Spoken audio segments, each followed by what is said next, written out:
আসসালামু আলাইকুম প্রিয় মাদ্রাসা বোর্ডের শিক্ষার্থীরা, আশা করি তোমরা সকলে ভালো আছো। 16 সেপ্টেম্বর মাদ্রাসা বন্ধ নয়, বরং মাদ্রাসায় দোয়া ও মিলাদ আয়োজন করার নির্দেশ দিয়েছে মাদ্রাসা শিক্ষা বোর্ড। অর্থাৎ 16 সেপ্টেম্বর দিনটি ঈদ মিলাদুন্নবী, যদিও আগে এটিকে সরকারি ছুটি হিসেবে পালন করা হতো, কিন্তু এটি ইসলাম ধর্মের বিশেষ দিন, অর্থাৎ ছুটি হিসেবে বিবেচনা করার কোনো সুযোগ নেই। বোর্ড থেকে সর্বশেষ যে নির্দেশনাটি দেওয়া হয়েছে আমি তোমাদেরকে তা দেখিয়ে দিচ্ছি। এখানে বলা হয়েছে ঈদ মিলাদুন্নবীতে সব মাদ্রাসায় দোয়া ও মিলাদ আয়োজনের নির্দেশ, অর্থাৎ সেক্ষেত্রে শিক্ষা প্রতিষ্ঠানে দোয়ার আয়োজন করতে বলা হয়েছে। আগামী 16 সেপ্টেম্বর সোমবার 12 রবিউল আউয়াল পবিত্র ঈদ মিলাদুন্নবী।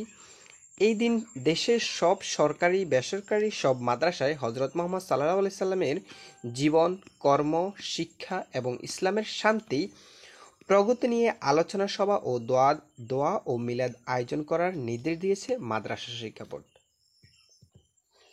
আশা করি তোমরা বুঝছো। তো তোমরা তোমাদের নৈতিকতার দায়বদ্ধতা থেকে তোমরা অবশ্যই মাদ্রাসায় উপস্থিত থাকবা।